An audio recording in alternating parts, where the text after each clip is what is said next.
ido en los años anteriores que obligaron a cambiar las guías que previamente se tienen establecidas. Entonces, pues vamos a dar unos conceptos básicos de falla cardíaca y nos vamos a enfocar algo más en la parte del tratamiento. ¿Listo?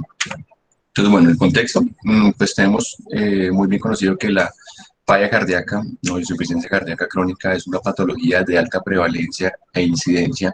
Es una patología que añade gran carga de mortalidad a los pacientes y tiene una alta carga de mortalidad, que muchas veces pues, es una representación de una cascada fisiopatológica de múltiples patologías, hipertensión, enfermedad coronaria. También se ha descrito, pues, digamos, asociación con la mayoría de las patologías cardiovasculares, síndrome metabólico, diabetes, pues esta patología, ¿no? Entonces muchas veces no vamos a encontrar un paciente que únicamente está cursando con falla cardíaca, sino un paciente que tiene muchas patologías a la vez y un paciente que tiene una complejidad importante. Entonces, pues es importante conocer acerca de las bases fisiopatológicas de la enfermedad, acerca de cómo se va desarrollando, los factores de riesgo y cómo es el curso natural de la enfermedad, ¿no? Pero pues todos esos son temas muy extensos que no alcanzaremos pues a abordar o que no se alcanzarían a abordar en un espacio como este, entonces ya queda de tarea para la casa esas pequeñas partes que podemos considerar bresaveres. Entonces pues iniciando la charla, eh, estos son los cuatro fantásticos, ¿no? Y pues esto es algo a lo que ahorita se le llama en la falla cardíaca, se le ha descrito últimamente, en el último año, que se dice que ahorita en la falla cardíaca hay cuatro fantásticos, o también se puede decir cuatro pilares que llevan el tratamiento de esta misma. Entonces, definiendo la parte de la falla cardíaca, pues, insuficiencia cardíaca es un síndrome clínico causado por una anomalía cardíaca estructural o funcional que produce una reducción del gasto cardíaco y unas presiones cardíacas elevadas en reposo o en estrés. Es importante tener en cuenta esta definición, ¿no? Otra sería la clasificación o las definiciones que se dan en la falla cardíaca con respecto a la fracción de eyección de esta misma. Entonces tenemos pues la más clásica, la falla cardíaca con fracción de eyección reducida, que son pacientes que tienen síntomas o signos claros, consistentes de falla cardíaca y que además tienen una fracción de eyección menor del 40%. Otra es la parte de la falla cardíaca con fracción de eyección limítrofe, que es entre 40 y 49%, que además de los signos y síntomas tienen que tener péptidos natriuréticos elevados, ya sea el BNP o NT-proBNP, o al menos un criterio adicional, ya sea de anormalidad estructural o de anormalidad, digamos, funcional diastólica. Y eso lo podemos definir ya sea una dilatación auricular izquierda, una hipertrofia ventricular izquierda o una disfunción diastólica medido por digamos, por las presiones de llenado ventricular. Y de igual manera la fracción de la falla cardíaca con fracción de eyección conservada, que es lo mismo, pero con una fracción de eyección mayor o igual al 50%.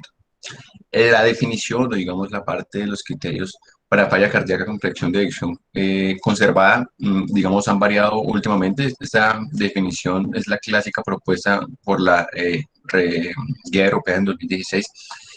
Sin embargo, pues en los últimos años ha venido cambiando. Digamos, esta definición ya entraría en desuso y se ha tornado una definición un poco más compleja usando unos scores directos, que sería el HEF2, que miden unas variables ecocardiográficas de péptidos y algunos factores de riesgo. Entonces, digamos, la falla cardíaca con fracción de eyección preservada es un capítulo muy amplio que también, digamos, un poco complejo y un tanto oscuro con respecto a la parte farmacológica, que ahorita no vamos a abordar, sino vamos a abordar únicamente la parte de fracción de eyección reducida.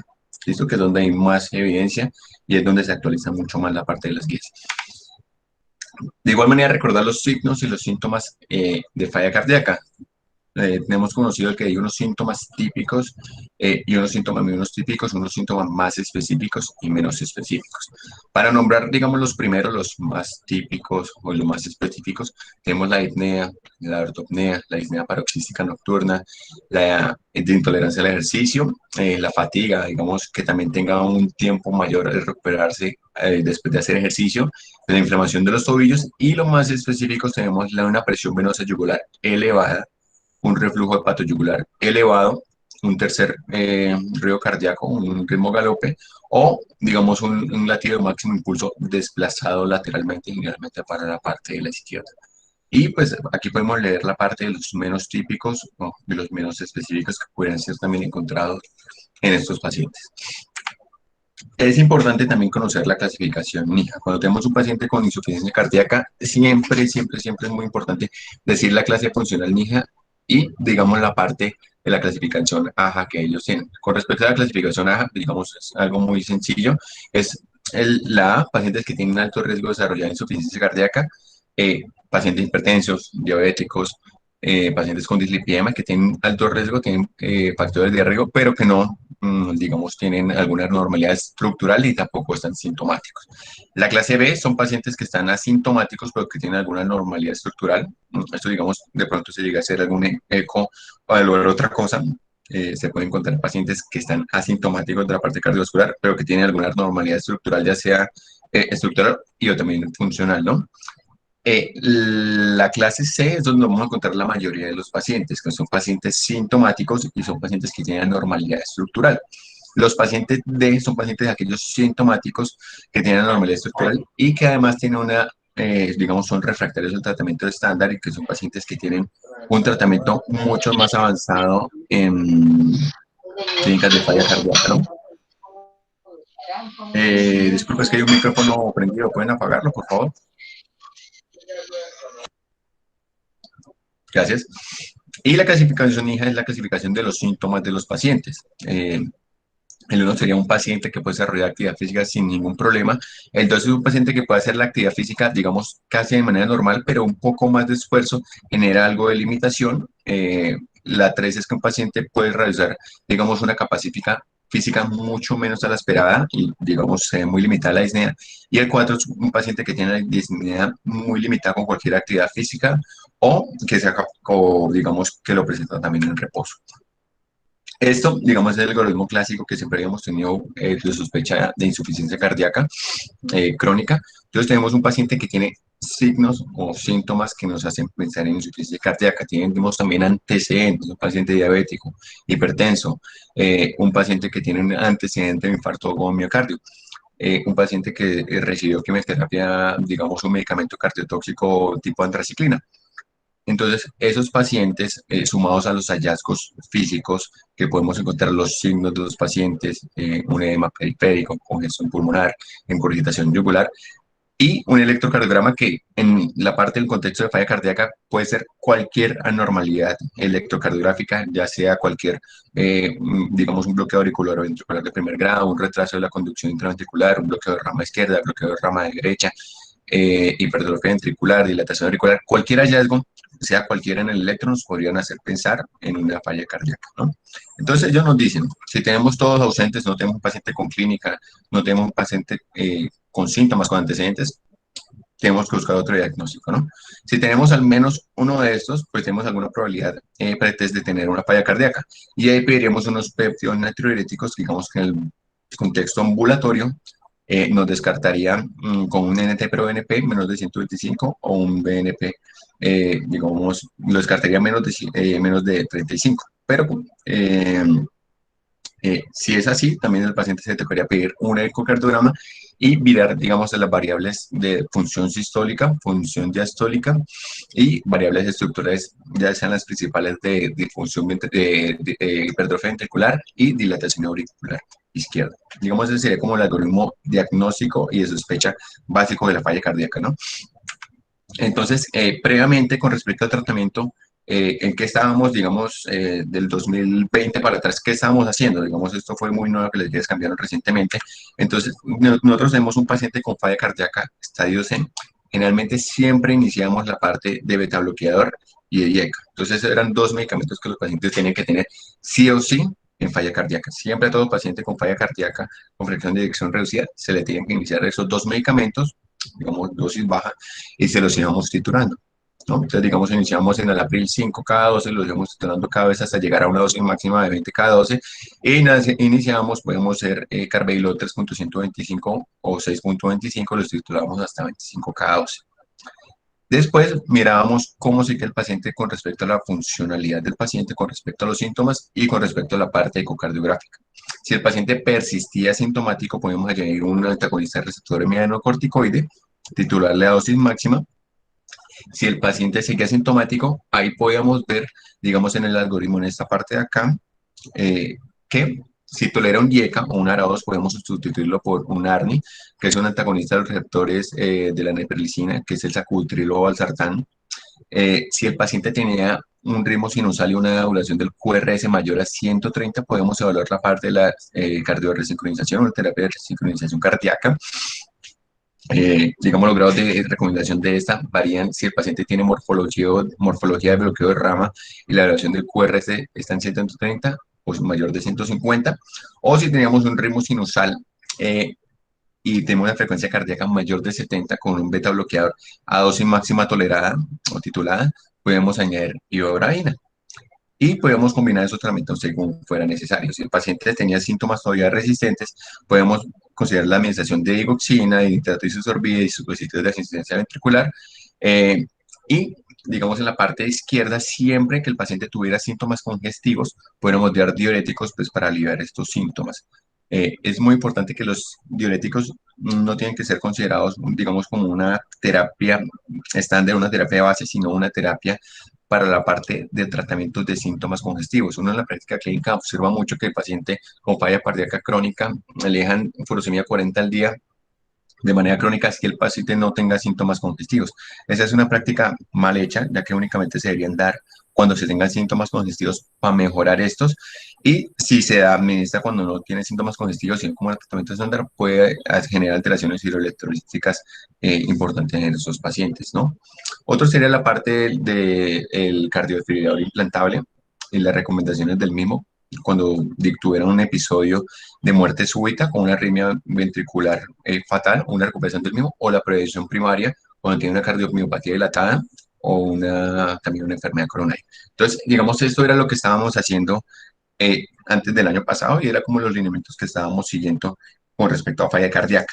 Sí se habían publicado varios estudios, sí habían pasado varias cosas, digamos, en el campo de cardiología es donde salen mucho más estudios, donde más estudian, donde cada año van cambiando las guías, se sepa que todos los años la Sociedad Europea, la Sociedad Americana de Cardiología van cambiando la guía, es porque es un campo de investigación muy amplio que cambia constantemente, ¿no? Entonces, pues salieron, digamos, todos los artículos que ustedes están viendo en pantalla y pues a inicios de este año, en enero 11, se publicó, digamos, un update del 2021, previamente del ACC, del American College of Cardiology de 2017, para el tratamiento de la falla cardíaca con fracción de eyección reducida. Y ellos, digamos, nos abordan 10 puntos claves y nos lo dividen en 3 puntos. ¿Cómo interpretar la terapia médica dirigida por la guía? Es un concepto clave, un concepto muy importante que ahorita vamos a explicar muy bien. Cómo enfrentarse a diversos desafíos y cómo manejar digamos, diferentes situaciones en la falla cardíaca. Y pues aquí vamos a abordar algunos de, digamos, implicación clínica y también para acortar o ser más contundentes con la charla. Entonces, es estar siempre familiarizado con las moléculas y es importante tener en cuenta a qué nos referimos cuando decimos la terapia óptima o cuál es la dosis objetivo. La terapia óptima en el contexto de falla cardíaca es aquella terapia que se alcanza titulando los medicamentos hasta llegar a una dosis máxima, a una dosis objetivo o hasta que el paciente lo tolere.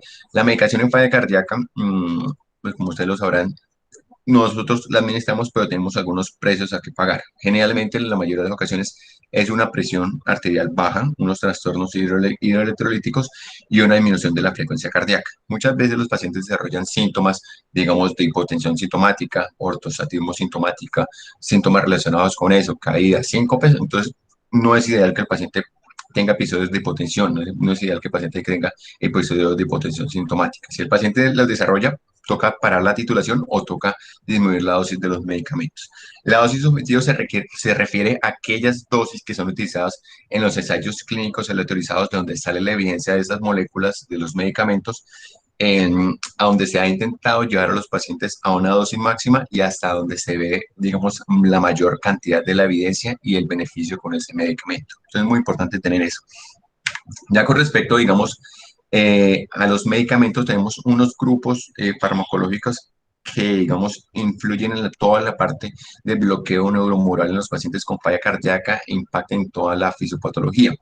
Entonces tenemos la parte de los betabloqueadores, los ARNI, los SIECAs, los antagonistas de receptores mineralocorticoides, los ARA2, los inhibidores de la SGLT2, que son los más recientes añadidos, que tienen un mecanismo de acción muy peculiar y todavía, digamos, se tiene alguna hipótesis, pero se ha, digamos, todavía estudiado más, se necesita estudiar más, los vasodilatadores y la ibobraína. Digamos, cada uno de ellos tiene unos medicamentos eh, que han sido eficaces. Digamos, para poner el ejemplo, con Carvedilol podemos iniciar 3.125 dos veces al día y titularlo hasta 25 dos veces al día, pacientes menos de 85 kilos o 50 dos veces al día en pacientes más de 85 kilos. Es importante tener en cuenta que tenemos que utilizar los medicamentos que han demostrado pues, reducir los desenlaces, ¿no? Muchas veces observamos que se utiliza el metoprolol tartrato, que es otra molécula diferente, que es muy buen antiarrítmico, un muy buen bloqueante, pero en la parte del contexto de falla cardíaca no se ha utilizado. Entonces, si vamos a tener, digamos, el contexto de beta bloqueadores en falla cardíaca, únicamente tenemos estos tres, la parte del bisoprolol, carvedilol o metoprolol succinate. Entonces, si ustedes ven un paciente con falla cardíaca con metoprolol tartrato, no es lo ideal, ¿listo? Lo ideal sería cambiarlos a los otros. Entonces, pues acá están las tablas. La idea no es mencionarles todos los dos, sino mencionar todos los dos objetivos, sino que ustedes tengan en cuenta que, digamos, que están, que existen y que mediante la práctica clínica, mediante que van revisando las cosas, se las vayan aprendiendo. Es algo, pues, digamos, que podemos aprender de una vez, ya que son pues, muchos medicamentos y pues, muchas cosas de titulación. Entonces, esta guía nos presenta, digamos, como un algoritmo base, que tenemos una insuficiencia cardíaca estadio C, entonces que el tratamiento, digamos, el tratamiento ideal debe ser un ARNI, un YECA, un ARA2, no tiene que preferir el ARNI más un beta bloqueador con un diurético cuando sea necesario. Entonces, ahí tenemos dos puntos que nos dicen de una vez. Entonces, como paciente con falla cardíaca estadio C, tenemos que darle ARNI preferiblemente y un beta bloqueador, ¿no? Entonces después nos dan, digamos, cinco ranulitas donde podemos seguir. La primera sería pacientes con una tasa de filtración mayor o igual a 30, con una creatinina menor de 2.5 en hombres o 12 mujeres con un potasio menos de 5 que tengan una clase funcional NIJA entre 2 a 4. La mayoría, casi todos los pacientes con falla cardíaca se nos ajusta a este tipo. Digamos, hay algunos pacientes que tienen, digamos, una enfermedad renal crónica estadio 4 o 5, algunos pacientes que también presentan, digamos, hipercalemia, pero la mayoría de los pacientes cuadran en este perfil clínico, entonces podemos decir que tenemos tres medicamentos de una vez que vamos a dar a un paciente con falla cardíaca con fricción de eyección reducida, ¿no? ARNI, beta bloqueador y antagonista de receptores mineralocorticoides. Después, vamos a la segunda parte. Nos dicen, paciente que cumpla criterios de tasa de filtración glomerular, podemos añadir, y que tenga un NIJA entre 2 a 4, o sea, que tengan algún tipo de síntomas, podemos añadir un inhibidor de SGLT2. Es decir, la mayoría de pacientes también nos van a cumplir ese criterio de tasa de filtración glomerular, que ahorita lo voy a mostrar. Entonces, ese sería, digamos, el cuarteto o los cuatro fantásticos a los que ahorita se refieren en la falla cardíaca con fracción de eyección reducida. El ARNI, el beta bloqueador, antagonista de receptores mineralocorticoides y los inhibidores de SGLT2. ¿Listo? Entonces tenemos esos dos cuatro y esos son los cuatro fantásticos que ahorita nos dicen los cuatro pilares a los que se refiere, digamos, la guía o coloquialmente en la parte de falla cardíaca con fracción de eyección reducida. Después seguimos, pacientes con sobrecarga de volumen persistente, NIJA 2 a 4, añade un diurético. Entonces se puede dar diurético para la sobrecarga de volumen, ¿no? Pacientes con raza negra, persistentemente sintomáticos a pesar de, digamos, la terapia médica, que es, digamos, el cuarteto, podemos añadir iralacina más dinitrato isosorbide. Eso es pacientes, y la guía dice pacientes que se identifiquen con raza negra. Y la última sería pacientes con una frecuencia cardíaca mayor o igual a 70 con dosis máxima de beta bloqueador y que estén en sinusal.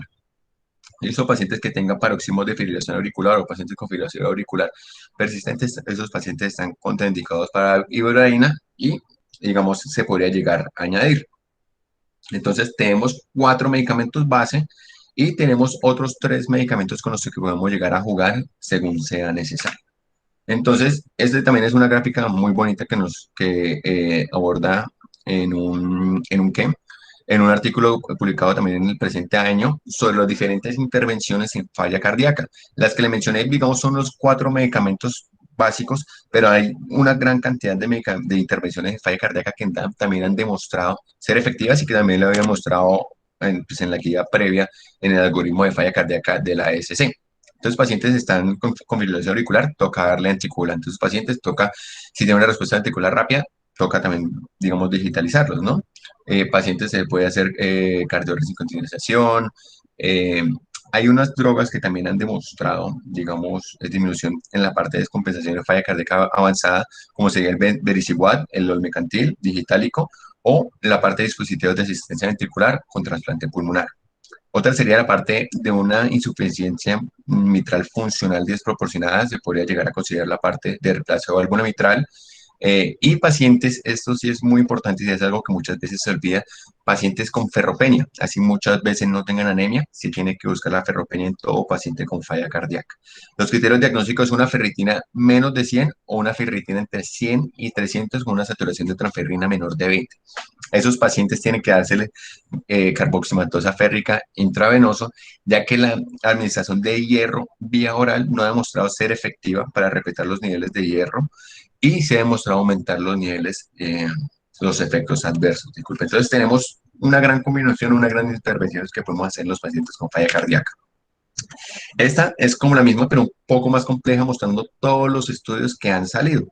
Entonces acá están los estudios de cada uno con respecto a la parte de los diuréticos, digamos el dose, el reality, la parte de la ablación con catéter que también ha demostrado ser efectiva como el Castel AF o el Cabana, el estudio Shift y Beautiful para ibabradina, el carboximatosa férrica que sí el Confirm Heart Failure y el Failure Heart Failure, la parte en la MitraClip, que es el COAP, que ha demostrado también desenlaces positivos. En cambio, pues digamos, tenemos una gran cantidad de estudios digamos, que soportan y que han demostrado que eh, digamos, que estas intervenciones en falla cardíaca pueden ser benéficas para la parte de los pacientes. Entonces, esto es lo que les estaba mencionando. Los cuatro fantásticos ahorita en la falla cardíaca serían esos cuatro: el ARNI, el beta bloqueador, el antagonista de receptores mineralocorticoides y los inhibidores de SGLT2, dapaglifosina y empaglifosina. ¿Sí? Serían como los cuatro pilares que sostienen la insuficiencia cardíaca estadio C. Entonces, ¿esto por qué es importante? La tasa de mortalidad de los pacientes con falla cardíaca anual que no están siendo tratados llega a ser casi del 17% y la tasa de mortalidad va disminuyendo con respecto a los tratamientos que le estamos dando al paciente. Digamos, tenemos un paciente sin ningún tratamiento, su paciente, digamos, uno de cada 5 años ya va a estar muerto. Pero tenemos un paciente que le iniciamos al menos un IECA más un beta bloqueador, que era la parte inicial de la guía ESC, digamos, la mortalidad reduce del 17% a 9.4%.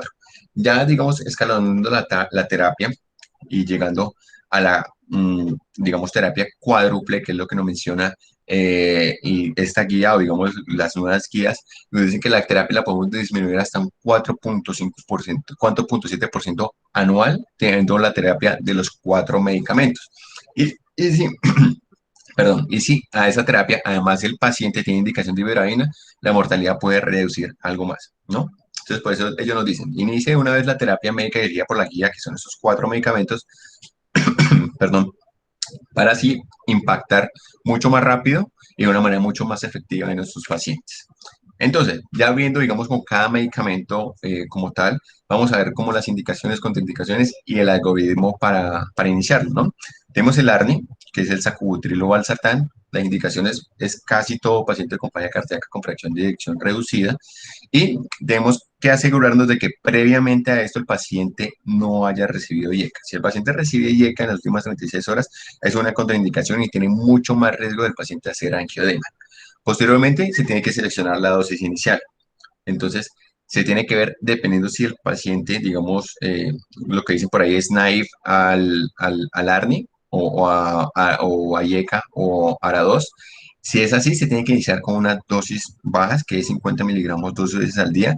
También se puede iniciar 50 miligramos 2 veces al día si el paciente recibe menos de 10 miligramos al día de enalapril, menos o igual, como sería 5 cada 12, si un paciente recibe 5 cada 12 de enalapril, tenemos que cambiarlo a 50 cada 12 de sacubitril o valsartán. Otros pacientes, digamos los pacientes que tienen más edad, pacientes que no, digamos que también no hayan recibido previamente sus medicamentos, pacientes con falla con enfermedad renal crónica de estadio 4 o pacientes que tengan una hepatopatía de cirrosis Child-Pugh B, se les inicia con dosis baja. Del resto, a los otros pacientes se les puede iniciar con 100 cada dosis. Lo ideal en terapia coronaria, y ahorita lo vamos a ver en todos los otros medicamentos, tienen que titularse cada 2 semanas. Mirar siempre la parte de la presión arterial, la parte, en esta no es la frecuencia cardíaca, pero siempre ver en el paciente la presión arterial, electrolitos, función renal y frecuencia cardíaca. ¿Listo? Es algo que vamos a ver para todos estos medicamentos y es algo que dice la guía. Mírelo cada 2 semanas y titule la dosis. Sin embargo, digamos en el contexto, aquí digamos en nuestra población, ver un paciente cada 2 semanas sería complicado. Verlo cada mes ya es complicado, entonces podemos entender que digamos la titulación de los medicamentos, el control y seguimiento puede ser algo más prolongado en nuestro medio y no cada 2 semanas como lo dice la guía, ¿no? Eh, Hay unas contraindicaciones y unas precauciones para mencionar únicamente las contraindicaciones. Lo del IECA que le había mencionado, esencial 36 horas, para que se acuerden de eso.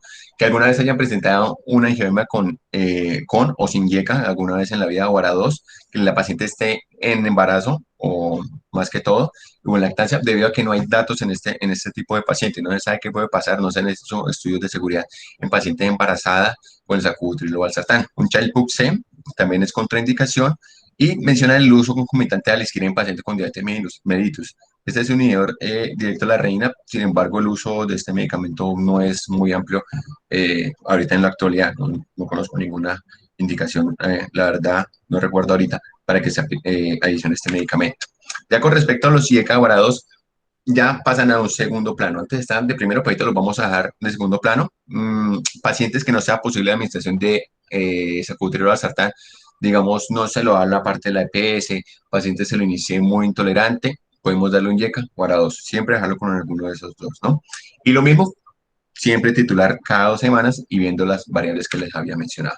Los betabloqueadores hacen parte de la terapia estándar, seleccionar la dosis inicial de cada uno de los betabloqueadores como mostré en la tabla, e irlo titulando también cada 2 semanas, idealmente como lo dice la guía, aunque muy imposible en nuestro medio, y mirar las variables que les había hecho, presión arterial, frecuencia cardíaca, signos de congestión.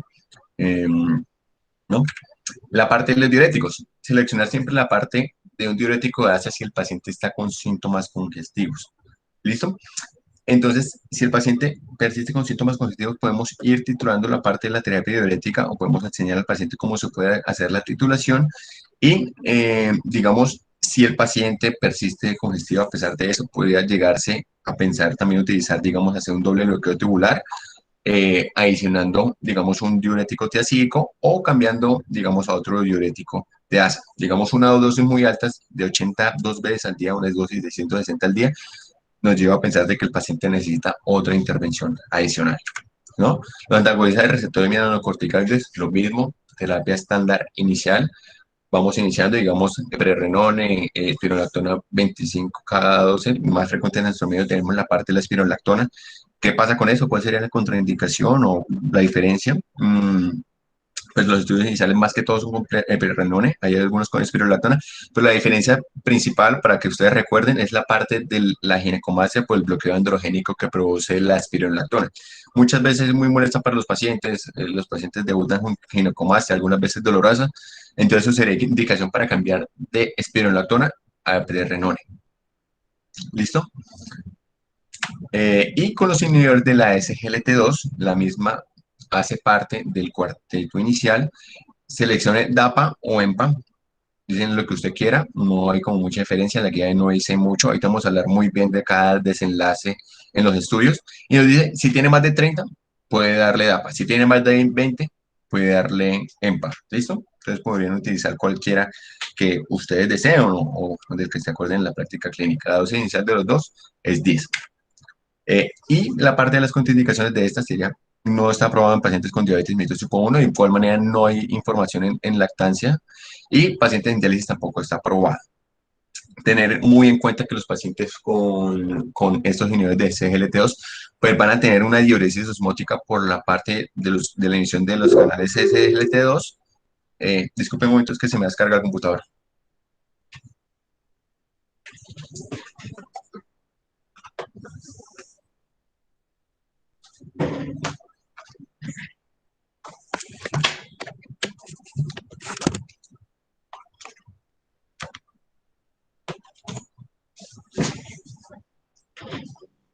Listo, perdón.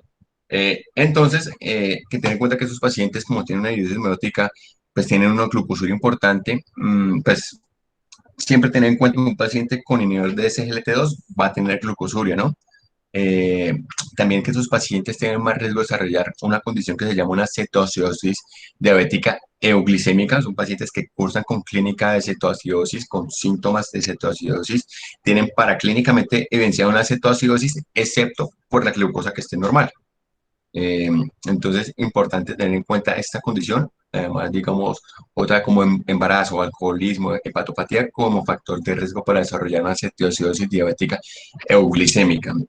Estos pacientes pueden tener aumento de las infecciones micóticas, digamos, las mujeres más que todo vulvovaginitis por cándida. Recomendar siempre a los pacientes que usando este medicamento, después de orinar, tienen que hacer un lavado genital abundante, puede ser, digamos, un lavado con agua abundante, debido a que, pues, si no se limpia muy bien, puede quedar, digamos, toda la orina con azúcar en la zona genital y predisponer a estas infecciones. Y pues de dónde sale la parte de la evidencia de los SGLT2. Entonces, en el 2020 salió el Emperor Reduce, que es el estudio de empagliflozina, desenlaces cardiovasculares y desenlaces renales en pacientes con falla cardíaca. Este fue un estudio multicéntrico, prospectivo, aleatorizado, doble ciego, donde comparaban la empagliflozina sumado, digamos, sobre una terapia médica óptima, digamos, pacientes que ya tenían la parte de IECA o que tenían ARNI, beta bloqueador, antagonista receptor de mielinocorticoides, o las otras combinaciones siempre y cuando fueran necesarias. Los grupos de los pacientes fueron muy similares, digamos, hicieron una adecuada aleatorización y los grupos eran muy similares, no habían diferencias significativas entre ellos. Y la parte de los desenlaces, digamos, tenía un desenlace primario compuesto, que era la parte de la hospitalización por falla cardíaca y la muerte cardiovascular. Si evaluamos la parte del desenlace primario compuesto, vemos que hubo una diferencia significativa. Digamos, en la parte de empagliflozina tuvieron 15,8 eventos por 100 pacientes año, en cambio en el placebo tuvieron 21 eventos por 100 pacientes año. Analizando la parte del hazard ratio con intervalo de confianza, dice que otorga una disminución del desenlace primario de hasta un 25%. Es decir, siendo compuesto una disminución de hasta el 25% de hospitalización de falla cardíaca o muerte cardiovascular. Tan alta como un 45% o tan baja como un 16% con una P estadísticamente significativa. Pero si nos vamos a analizar, digamos, los componentes del desenlace primario compuesto, vemos que el desenlace primario compuesto se lo lleva a la hospitalización por falla cardíaca, donde se ve una diferencia significativa. Miren que acá el hazard ratio de 69% decía una reducción del 41% de hospitalización por falla cardíaca, eh, pero en mortalidad cardiovascular tiene de un hazard ratio de 0,92, pero miren que cruza el 1, ¿no? De 0,75 a 1,12, lo cual, digamos, no sería estadísticamente significativo y no podríamos decir que la empagliflozina disminuyera la mortalidad cardiovascular en pacientes con falla cardíaca. ¿Listo? Muchas veces, digamos, cuando uno lee la conclusión de este estudio, dicen, empagliflozina reduce la hospitalización por falla cardíaca y mortalidad cardiovascular, digamos, pero analizando la parte del desenlace desmesurado, es falso que disminuye la parte, por lo menos en este estudio, no se demostró ni tampoco en los otros previos. Otra cosa importante que se observó con la parte de la empagliflozina, digamos, para no analizar todo, fue el cambio de la tasa de filtración glomerular, donde vieron que los pacientes anualmente tenían una reducción menor de la tasa de filtración glomerular que cuando estaban recibiendo placebo. Vean que al año, digamos, los pacientes con empagliflozina tenían una reducción de la tasa de filtración de menos 0,55, más o menos 23, pero que en el grupo placebo tenía menos 2,8, es decir, cada año les iba bajando menos 2,8 la tasa de filtración glomerular. Y tenía un hazard ratio, digamos, con una diferencia significativa y una P significativa. Es decir, no solamente reducía la hospitalización por falla cardíaca, sino también disminuía la progresión de enfermedad renal en estos pacientes. aquí están, digamos, las curvas de Kaplan-Meier del desenlace primario compuesto, donde vemos que hay una diferencia significativa que del día 90 se empiezan a separar las curvas. Aquí ya viendo la tasa de hospitalización por falla cardíaca, donde las curvas están mucho más separadas. Y esta gráfica es muy bonita y muy interesante acerca de la parte de la progresión o la evolución renal de estos pacientes. Vemos que cuando se inició en pagliflozina, los pacientes, digamos, a la primera semana, a las primeras 4 semanas, en el primer mes, tuvieron una reducción pues, importante o estadísticamente significativa mmm, en comparación con el placebo. Digamos, estos pacientes tuvieron una reducción de la tasa de filtración inicial. Sin embargo, siguiéndolo con respecto a las semanas, con el tiempo, vemos que al final de un seguimiento de 124 semanas había una diferencia significativa con respecto a la parte de la progresión de la enfermedad renal o la disminución de la tasa de filtración glomerular en estos pacientes. Entonces, esos dos puntos claves con respecto a la parte de la empagliflozina. Con respecto a la dapagliflozina, este es el estudio DAPA Heart Failure, DAPA HF, y digamos es el mismo como tipo de estudio, fue publicado en 2019, un estudio multicéntrico por prospectivo, alaterizado, doble ciego, eh, también, donde se añadió dapagliflozina a pacientes que ya tenían terapia médica óptima versus placebo. Entonces, la parte, también tenemos aquí la tabla de los desenlaces. Los grupos, pues todos los estudiantes de los grupos eran, digamos, eran similares, no tienen ninguna diferencia significativa con respecto a las características sociodemográficas, con respecto al tratamiento recibido previo o las comorbilidades. Y si vemos la parte de, digamos, del desenlace primario, también tiene un desenlace primario compuesto que está, digamos, compuesto también por ser redundante por hospitalización por falla cardíaca o reciente, eh, una visita urgente por falla cardíaca o una mortalidad cardiovascular, ¿no? Entonces, el desenlace primario compuesto nos dicen que hay una diferencia significativa que tiene un hazard ratio de dapagliflozina contra placebo de una reducción del 26% del desenlace primario compuesto, tan alta como 35, tan baja como 15%, ¿no? Con una P significativa. Y si analizamos la parte, digamos, de cada desenlace o cada ítem del desenlace, vemos que todos son estadísticamente significativos, hasta la parte de mortalidad cardiovascular, cosa que no había sucedido con respecto a la empagliflozina. Mire, nos dice aquí que la parte de la empagliflozina, perdón, de la empagliflozina, añadida a la terapia médica óptima en contra del placebo, reduciría un 18% de la mortalidad cardiovascular en estos pacientes. Además, podría llegar a reducir hasta un 30% la parte de reducción de hospitalización o la visita urgente hasta en un 67%. Entonces son datos muy, digamos, muy importantes, ¿no? Digamos, muy contundentes. Sí habían unos cambios significativos, digamos, con respecto a la parte de la hemoglobina glicada, habían cambios con respecto a la hemoglobina glicada. Se observó como una diferencia en la parte de la creatinina en cada uno de los grupos, digamos, mayor en la parte del grupo de DAPA, pero no hubo también lo que se observó en, con la empagliflozina, que tiene una menor reducción de la tasa de filtración glomerular. Habían, digamos, diferencias significativas con respecto a los péptidos, también los pacientes perdían peso y los pacientes disminuían la presión arterial.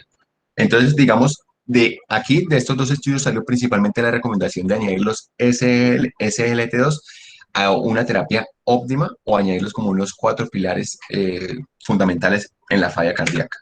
Estos son, digamos, las curvas de Kaplan-Meier de cada uno, pero es básicamente lo que ya expliqué. Y pues siguiendo con cada uno de los medicamentos, hidralazina y hidrato isosorbide, digamos, se tiene que seleccionar la dosis cuando sea, digamos, cuando sea necesario, o sea, cuando tenga la indicación, únicamente en pacientes identificados como raza negra y titular cada 2 semanas. La iodravina, y como recordamos que es un inhibidor selectivo de los canales IF que reduce la parte de la cronotropía más no la inotropía, como también lo hacen los beta bloqueadores, ¿no? Entonces, las indicaciones de esta había mencionado una frecuencia cardíaca mayor o igual a 70 latidos por minuto en un paciente que ya tiene una dosis máxima tolerada de beta bloqueador o una dosis objetivo. ¿Listo? Entonces vamos a empezarla dependiendo más que todo de la edad. Si tenemos un paciente más añoso, más de 75 años, vamos a iniciarla cada 2,5 miligramos 2 veces al día.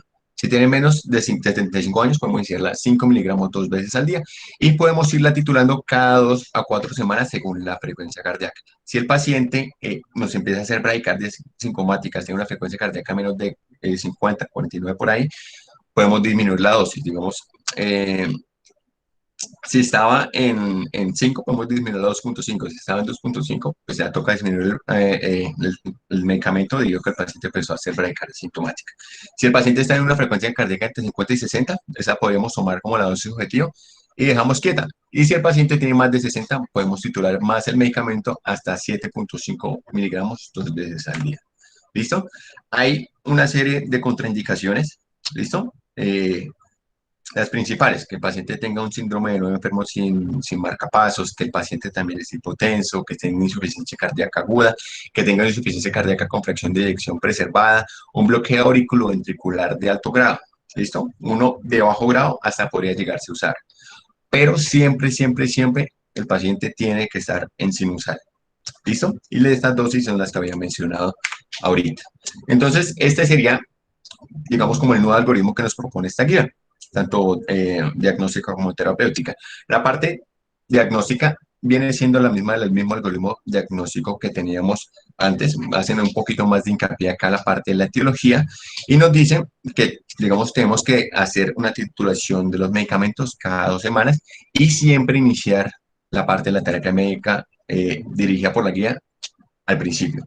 ¿Listo? Entonces, el estudio inicial, que la verdad no va a cambiar, la parte de la titulación rápida, y después nos dicen, si el paciente, digamos, va respondiendo bien, pues nada, siga formulando los medicamentos, siga al paciente, vea cómo va para clínicos de control cada tanto, y puede pedir, digamos, para clínicos de control, ecocardiograma para ver cómo va la parte de la, digamos, de la respuesta ventricular, cómo van los cambios ventriculares. Algunos pacientes con estos medicamentos hacen remodelamiento ventricular inverso, entonces es importante seguir.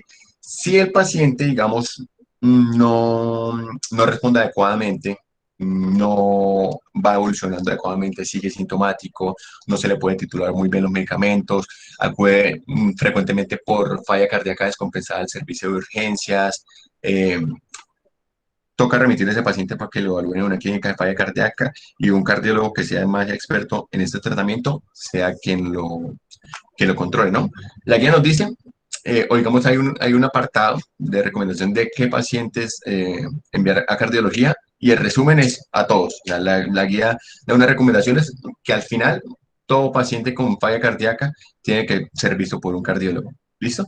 Pero pues colocan digamos, este acrónimo, como esta mnemotecnia que dice I need help, pero váyanse para la casa. Todo paciente con falla cardíaca, con sospecha de falla cardíaca, con una falla cardíaca ya establecida, debe ser por lo menos, digamos, estudiado y tratado idealmente por un cardiólogo, ¿no? Otra cosa muy importante es que los pacientes con falla cardíaca muchas veces son polimedicados, ¿no? Tenemos un gran problema a estos pacientes, digamos, estamos diciendo, tenemos 4 pilares de medicamentos en estos pacientes. Entonces, digamos, vamos a darle al paciente carvedilol, o sea, 2 veces al día. Vamos a darle a este paciente también sacubitril o sartán, 2 veces al día, ¿no? Vamos a darle al paciente también espirulactona, 1 vez al día. Ahí van 5 medicamentos. Y vamos a darle a este paciente empaglifosina. Este paciente, pues, ya serían 6 medicamentos únicamente por la falla.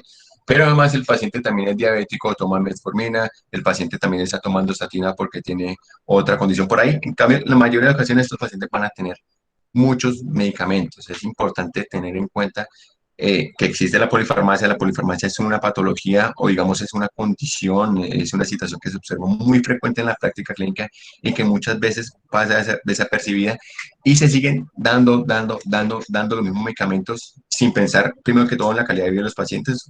Muy cansón tomarse una pastilla. Uno cuando toma un antibiótico por alguna cosa, un analgésico, se le olvida a uno, digamos, uno siendo médico se le olvida, ya como será un paciente que tiene que tomar en la mañana 3, en la tarde 2, además también la furosemida, muchísimas cosas. Entonces, siempre pensar en eso e intentar retirar medicamentos que no sean esenciales para el paciente.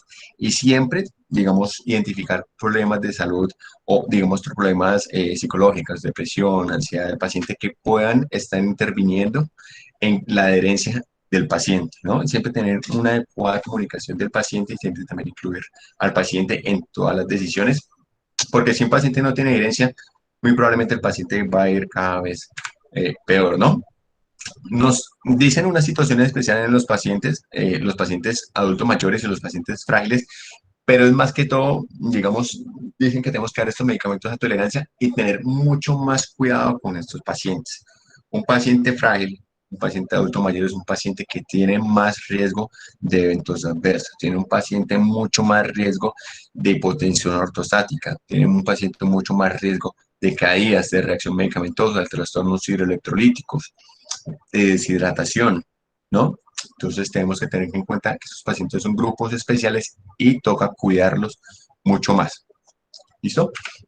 Entonces, digamos, la guía nos dice, tienen 10 puntos muy importantes para el tratamiento integral o para la complejidad del paciente con falla cardíaca. La primera, que la terapia médica dirigida por la guía, es decir, esos algoritmos, el cuarteto, los cuatro fantásticos, son esenciales. Y, digamos, es la terapia con mayor beneficio que se espera para los pacientes en el momento. Entonces, la guía o, digamos, el tratamiento está centrada en eso. Entonces, siempre darlo acorde a eso, ¿no? Las guías, pues, están hechas, digamos, para tener una referencia, digamos, se considera también como uno de los documentos con mayor evidencia de la práctica clínica. Si bien no son una camisa de fuerza, uno puede moldearlas, uno debería intentar seguirlas cuando sea posible, ¿no? Eh, la otra es la dosis objetivo, es lo que les había comentado al principio. Siempre intentar llevar los pacientes a la dosis objetivo. Observamos frecuentemente que se le inicia el beta bloqueador al paciente, carvedilol 3.125 o bisoprolol 2.125, y después volvemos al paciente, sigue la misma dosis, así el paciente esté con una frecuencia cardíaca de 70, de 90 o una presión arterial de 150, 140. Digamos, los medicamentos están hechos para titularse.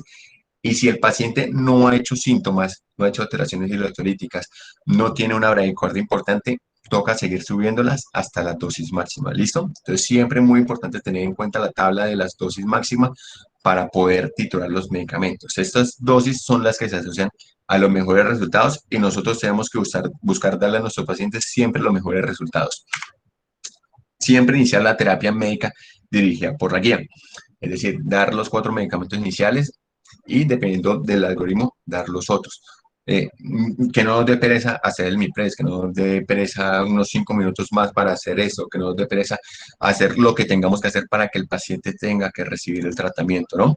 El sistema de salud de nosotros nos coloca ciertas veces algunas barreras, pues digamos, un poco cansonas, un poco engorrosas, pero es nuestro deber, digamos, romperlas para poder otorgarle el mejor beneficio a nuestros pacientes. Se debe priorizar la atención clínica, las barreras sociales y las barreras financieras por sobre todo, ¿no? O para poder darle el mejor beneficio al paciente, que es lo que les había mencionado a ustedes. La parte, en nuestro país hay muchas diferencias sociales, muchas diferencias financieras, solo el problema con las EPS, pero la idea es intentar, digamos, romperlas un poquito y hacer lo mejor para nuestros pacientes. Eh, Algo muy importante y que nos había comentado es que los diuréticos no han demostrado disminuir mortalidad en falla cardíaca. Entonces, digamos, si le vamos a dar a un paciente furosemia, no va a mejorar no va a mejorar la mortalidad, pero sí va a reducir las hospitalizaciones. ¿Listo? Un paciente que tenga una sobrecarga de lumen es un paciente que va a tener más síntomas. Por ende, es un paciente que va a consultar mucho más urgencias y es un paciente que cada vez va a estar más descompensado. Entonces, un manejo diligente, que el paciente lo vemos en consulta externa ¿con qué? Con edemas inferiores. ¿Lo dejamos sin furosemia? No. Decirle al paciente, mire, tome la furosemida por unos cuantos, 5, 6, 7 días hasta que usted vea que ya desaparezcan los edemas, redúzcale al agua, redúzcale a la parte de la ingesta hídrica y va viendo cómo va mejorando, pero no dejársela permanentemente como les había mencionado. También la parte de la tolerancia y los efectos de los medicamentos dependen de cómo y cuándo es prescrito. Por eso hay unas dosis iniciales, por eso toca titular los medicamentos en una cierta cantidad de tiempo. Si iniciamos con una dosis muy alta, si titulamos el medicamento cada semana, vamos a darle mucho más efectos adversos al paciente, por ende digamos, más afectaciones y después un paciente que hace efectos adversos por un medicamento volvérselo a dar es muy complicado. Y no, la furosemida cuando me la tomo me da muy mal, entonces yo no me la quiero volver a tomar. Y después sacar al paciente esa idea es siempre complicado. Eh, lo que había mencionado previamente con el CDI es algo que tiene valor, que va a seguir teniendo valor. Se tiene que dar una terapia médica óptima siempre y tener en cuenta las indicaciones en la parte de prevención primaria. Y lo que le había mencionado en la parte de reparo de la válvula mitral puede ser considerado en pacientes sintomáticos. Este demostró reducir hospitalizaciones y mortalidad de falla cardíaca en pacientes. Hay dos estudios principales, los dos estudios es el MITRA-FR y el COAP. El COAP no mostró, digamos, diferencias significativas, en cambio, perdón, el MITRA-FR no, pero el COAP sí.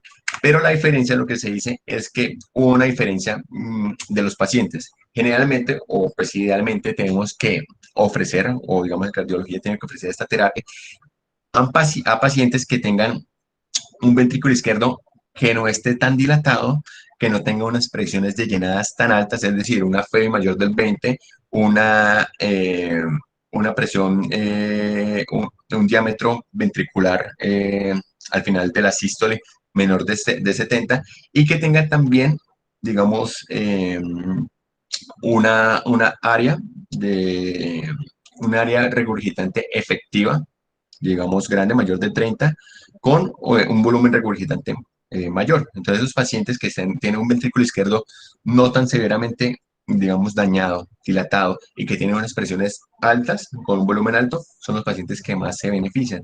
Dicen que los pacientes con, digamos, con el Mitra FR le turaron pacientes que tenían más disfunción ventricular izquierda y que no tenían unas válvulas, digamos, con unos volúmenes tan altos unos volúmenes y unos diámetros tan altos. Entonces, que eso, digamos, ideal sería en ventrículos más conservados y con una válvula, digamos, mucho más regurgitante, ¿no? Y siempre, siempre, siempre, y es algo que muchas veces se nos olvida, que nosotros, porque somos médicos, no la sabemos todas, y el paciente tiene que hacer lo que le digamos, ¿no? Sacarnos esa idea de la cabeza, siempre tener al paciente en cuenta, discutir las cosas con el paciente, comentarle al paciente qué es lo que le vamos a hacer, intentar siempre tener una adecuada relación médico-paciente para que el paciente confíe en nosotros y pueda tomarse el medicamento, pues con confianza. Y el paciente nos dice, el medicamento me lo recetó el médico con el que confío, me lo va a tomar juiciosamente, va a tener una mejor adherencia y probablemente el paciente le va a ir mejor. Esta tabla, digo, no está para leerla así como está, la traía únicamente para decirles que los pacientes con enfermedad, digo, con falla cardíaca tienen múltiples comorbilidades, que tenemos que también prestarle atención a ellas: enfermedad coronaria, fibrilación auricular, pleurite auricular, la parte de valvulopatía, hipertensión, dislipidemia, enfermedad vascular periférica, enfermedad cerebrovascular, obesidad, EPOC, enfermedad renal crónica, diabetes, la anemia, deficiencia de hierro, afectaciones tiroideas, alteraciones del sueño, trastornos hidroelectrolíticos. Los pacientes con falla cardíaca son muy complejos, entonces únicamente la valoración de falla cardíaca no tiene que ir tanto a la parte, digamos, ecocardiográfica o clínica, sino ver al paciente globalmente, ver también la falla cardíaca como una enfermedad sistémica, muchas veces enfermedades sistémicas que pueden afectar a la falla cardíaca, para así poder intervenir en todas. Digamos, se ven acá que hay muchas enfermedades que están asociadas fuertemente a peores desenlaces en la falla cardíaca, digamos, enfermedad coronaria. Un paciente con falla cardíaca que tiene enfermedad coronaria le va a ir mucho peor. Y si intervenimos la enfermedad coronaria, a ese paciente le va a ir mucho mejor, ¿no? Entonces, tener muy en cuenta esto. Entonces, como conclusiones, pues la falla cardíaca, el tratamiento ha venido evolucionando, digamos, se ha vuelto un poco más complejo. Afortunadamente, hay guías que nos respaldan, hay guías que nos dicen qué hacer, hay guías que nos explican pues, adecuadamente de dónde sale la evidencia y por qué. Tener muy en cuenta la parte de los síntomas y los signos clínicos para sospechar falla cardíaca e intentar, digamos, con lo que dije, dar un tratamiento médico óptimo dirigido por la guía para obtener los mejores desenlaces en los pacientes. Entonces, pues, muchas gracias. Gracias por el tiempo, gracias por la atención y quedo atento a cualquier pregunta que quieran hacer o cualquier duda. Listo, doctor, muchas gracias. Por favor, quien tenga preguntas, las puede decir o incluso escribir en el chat.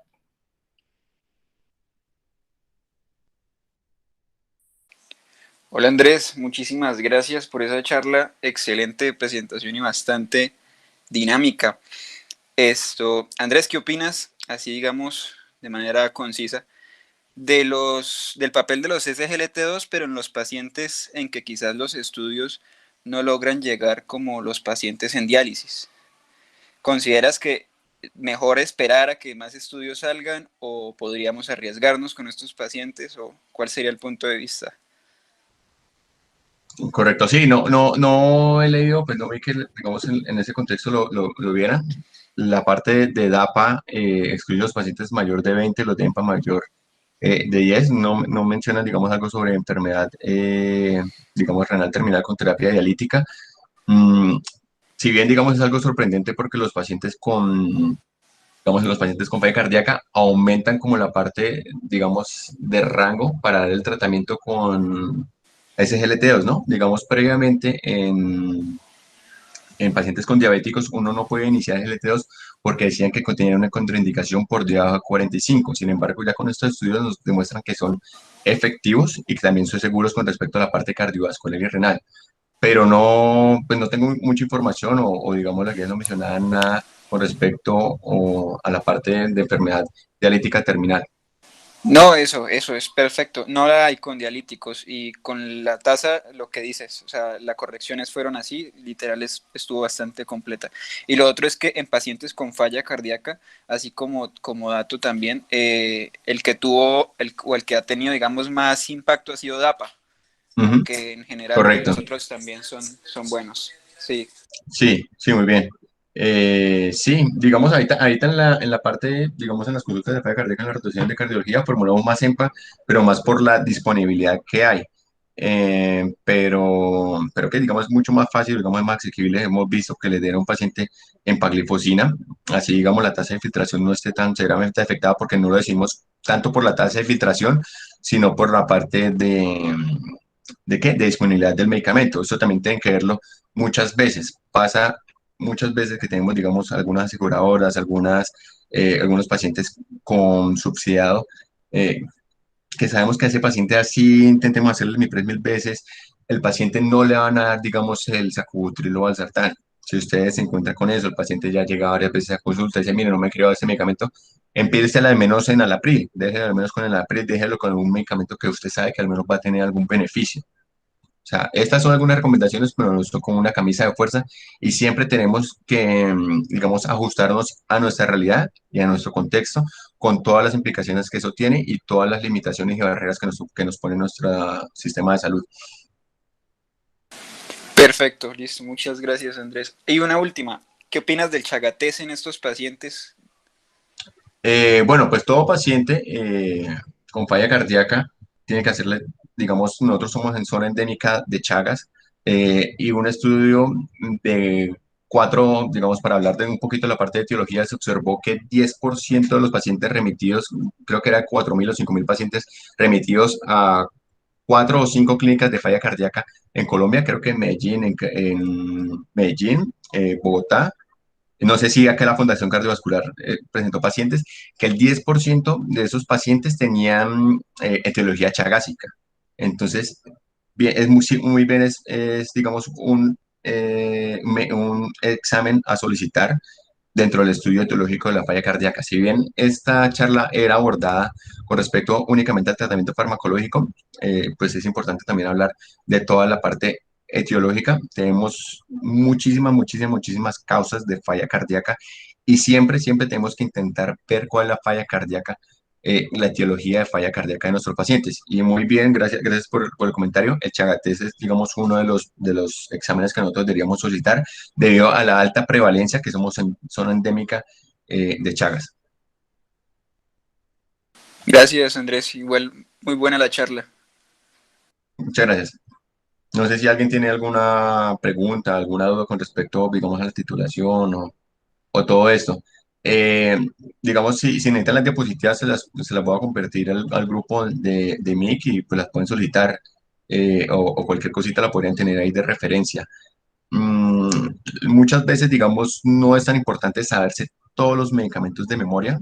Digamos, ahí dicen, uy, me acaban de presentar 4 o 5 clases de medicamentos, en cada una hay como tres. no se tienen que aprender toda memoria. Supongo que la mayoría, digamos, que están ahorita, digamos, en sexto, séptimo, octavo, están, digamos, apenas empezando, pero cuando ustedes empiecen a ver pacientes, empiecen digamos, a usar los medicamentos, a formularlos y todo eso, van a recordarlo mucho más fácilmente. Por ahora, tener en cuenta, digamos, que ahí están, como dónde encontrarlos, pero saber los conceptos claves que les brindé.